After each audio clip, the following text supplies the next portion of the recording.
Então, a cerimônia de hoje, que contou com a participação de alunos da quinta série do ensino fundamental de escolas municipais de Rio Branco, foi um ato muito interessante e, por sinal, eu quero destacar aqui, porque eu estava com a minha assessoria lá presente acompanhando cada passo e nos passou, que teve um desempenho muito legal do aluno Carlos Eduardo Pinto, um garotinho de Carlos Eduardo Montes Pinto, um garotinho de 10 anos, demonstrou muita inteligência e fez ele foi escolhido para fazer um pronunciamento, uma saudação aos presentes, e ele deu um show de desenvoltura e conhecimento disso tudo o que estamos falando, ou seja, um garoto de 10 anos falando da importância de se saber das leis, dos nossos direitos e deveres, exatamente como caminho para a construção e o fortalecimento da cidadania. Por essa demonstração, certamente Carlos Eduardo será no futuro um adulto consciente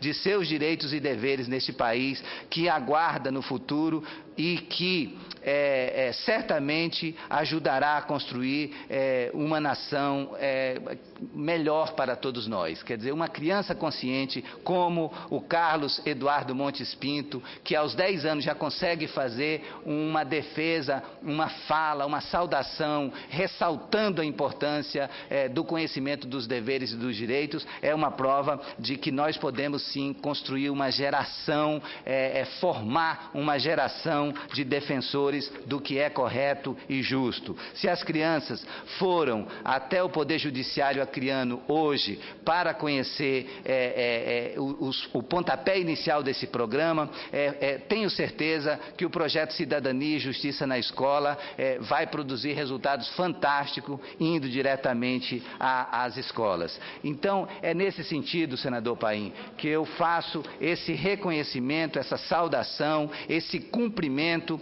ao desembargador Adair José Longini, a todos os desembargadores componentes do Tribunal de Justiça do Estado e particularmente a desembargadora Eva Evangelista de Souza, que é a coordenadora do projeto Cidadania e Justiça na Escola, que foi apresentado hoje para as escolas da Rede Municipal de Ensino de Rio Branco, mas que chegará a todos os municípios e certamente vai ser um programa que vai produzir uma geração muito mais consciente para o futuro.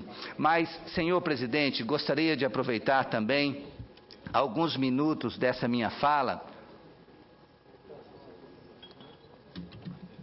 para fazer duas saudações muito importantes. A primeira delas, eu quero apresentar meus cumprimentos à professora e economista Maria da Conceição Tavares pelo merecido prêmio recebido hoje pela manhã das mãos da presidenta Dilma Rousseff. A professora Maria da Conceição Tavares recebeu o prêmio Almirante Álvaro Alberto para a Ciência e Tecnologia no Palácio do Planalto. Essa premiação é destinada ao reconhecimento de pesquisadores brasileiros por seus trabalhos desenvolvidos em favor do avanço da ciência e pela transferência de conhecimento da academia ao setor produtivo. Na homenagem, a presidenta Dilma Rousseff destacou ter sido aluna da professora Maria da Conceição Tavares e afirmou que a tem como referência pelo seu compromisso com o desenvolvimento do Brasil. A professora Maria da Conceição Tavares é doutora em Economia da Indústria e da Tecnologia da Universidade Federal do Rio de Janeiro e já foi deputada federal pelo Estado do Rio.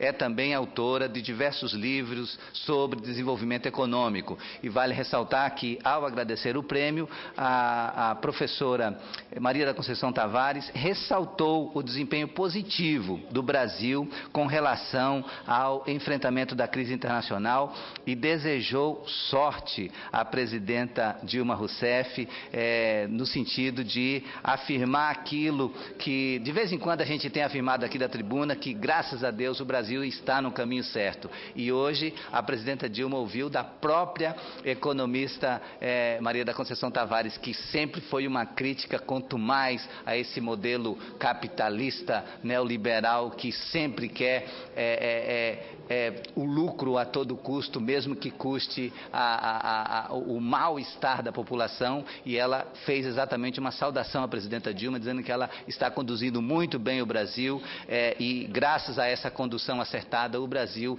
não tem sido vítima da crise tão devastadora que tem causado tantos danos à economia europeia e dos Estados Unidos. E a outra saudação, presidente Paim, que gostaria de fazer é sobre a emoção e o significado nacional da cerimônia que aconteceu ontem no Palácio do Planalto para a instalação da Comissão da Verdade, uma comissão criada para trabalhar nas investigações em violações de direitos humanos entre 1946 e 1988, o que inclui o período do regime militar de 1964 a 1985. Senador Paim, o senhor é testemunha porque é um dos senadores mais presentes em todos os trabalhos dessa casa.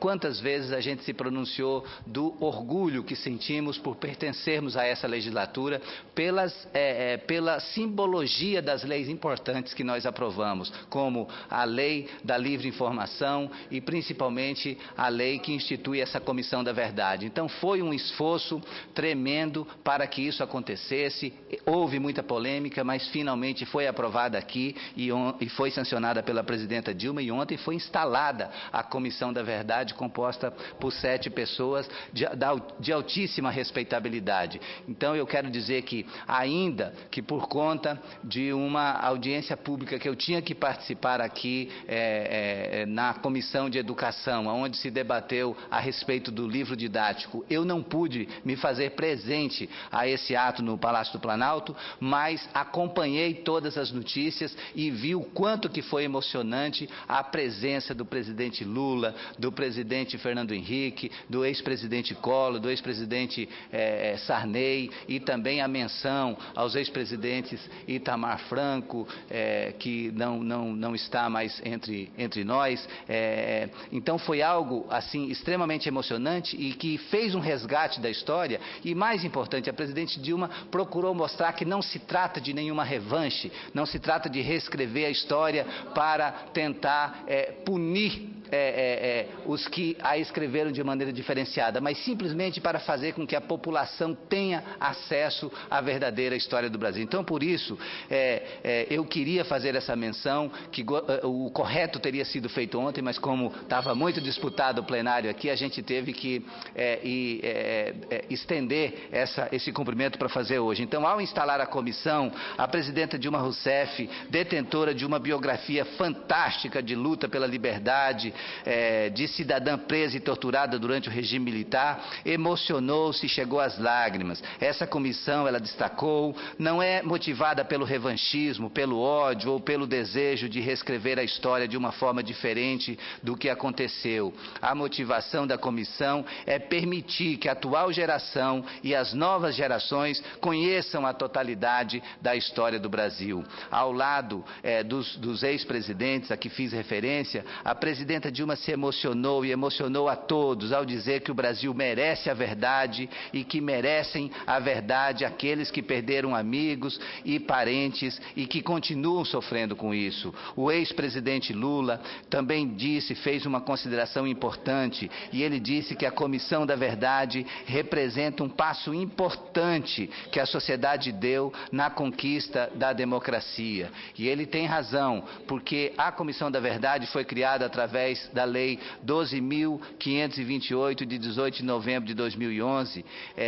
A Comissão Nacional da Verdade irá trabalhar com investigações pelo prazo de 2 anos, para, em seguida, apresentar uma conclusão que identifique e torne público, sem caráter punitivo, as estruturas, os locais, as instituições e as circunstâncias relacionadas à prática de violação de direitos humanos. Um texto produzido pelo Núcleo de Preservação da Memória Política de São Paulo, aponta que o primeiro objetivo de uma comissão da verdade é descobrir, esclarecer e reconhecer os abusos do passado, dando voz às vítimas. Deve estabelecer um registro apurado do passado histórico por meio de testemunho das vítimas que muitas vezes ainda hoje permanecem em silêncio. É ouvindo essas vítimas que poderemos construir a história silenciada desse período sombrio. Mas uma comissão da verdade tem também o objetivo de combater a impunidade ao revelar as causas e as motivações do regime que cometeu os atos de violência e repressão, identificando aqueles que foram os responsáveis pelos abusos cometidos. Com isso, diz o estudo, além de desvendar as responsabilidades no passado, pode ajudar grandemente a definição de uma nova política pública de transparência e de combate à impunidade e de definições do estabelecimento de políticas públicas de reparações individuais ou coletivas. A Comissão da Verdade deverá ainda restaurar a dignidade e facilitar o direito das vítimas à verdade e promover, por meio do relatório final, o reconhecimento público e oficial de abusos cometidos, de forma a contribuir para a justiça.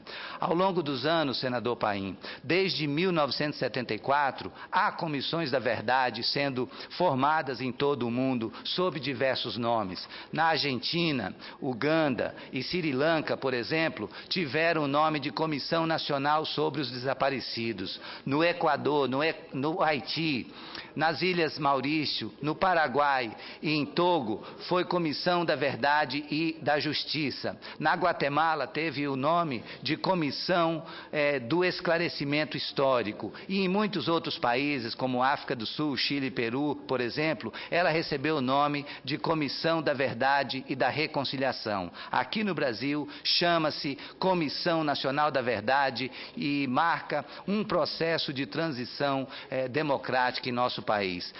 Como bem ressaltou a nossa presidenta Dilma, a solenidade de instalação da Comissão da Verdade é a celebração da transparência e uma iniciativa do Estado brasileiro e não apenas uma ação do governo. É uma ação de diversos governos e de ações populares ao longo dos anos. Fazemos coro à presidenta quando ela diz que todo o processo que culminou na Comissão da Verdade iniciou-se nas lutas do povo brasileiro pelas liberdades democráticas, pela anistia, pelas eleições diretas, pela Constituinte, pela estabilidade econômica, pelo crescimento com a inclusão social. Foi realmente um processo construído durante cada um dos governos eleitos depois da ditadura. E foi um processo construído a muitas mãos, com o esforço de muitos brasileiros militantes que se dedicaram a essa causa. Assim como também é o resultado de um processo democrático, a Lei de Acesso à Informação, que passa a vigorar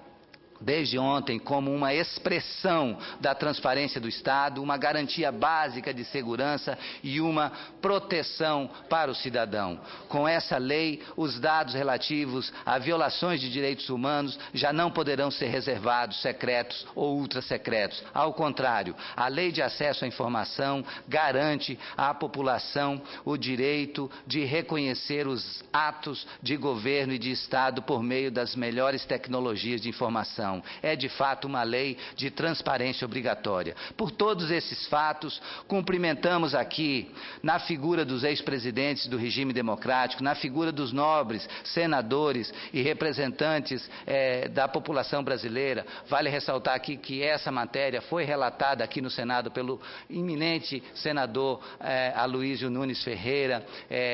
Também temos aqui a presença do senador Walter Pinheiro, que relatou a Lei de Livre Acesso à Informação, que foi também outro debate muito interessante que aconteceu. Então, por todos esses aspectos, eu apresento aqui os meus cumprimentos a todos os cidadãos brasileiros por essa conquista histórica. Nossa defesa é de que a verdade, a justiça e a reparação configuram uma unidade integral e indivisível, e seu conjunto é a melhor maneira de se concretizar uma democracia. A melhor maneira de se concretizar uma democracia é a verdade. E como disse o nosso senador Walter Pinheiro na sessão de ontem, na expressão bíblica existe uma frase que é fundamental: conhecereis a verdade e a verdade vos libertará. Então, a verdade é um instrumento de libertação fundamental, e nesse sentido nós queremos trabalhar cada vez mais com transparência, cada vez mais com verdade, para o engrandecimento desse nosso Brasil que amamos e queremos tê-lo sempre produzindo melhores resultados para o seu povo e gerando melhores condições de vida para todos e cada um dos brasileiros. Muito obrigado, senador Paim, e gostaria de pedir a atenção de Vossa Excelência no sentido de que esses textos sejam transcritos em sua íntegra. Muito obrigado. Muito bem, senador Aníbal Diniz. A sua solicitação será atendida na forma do regimento.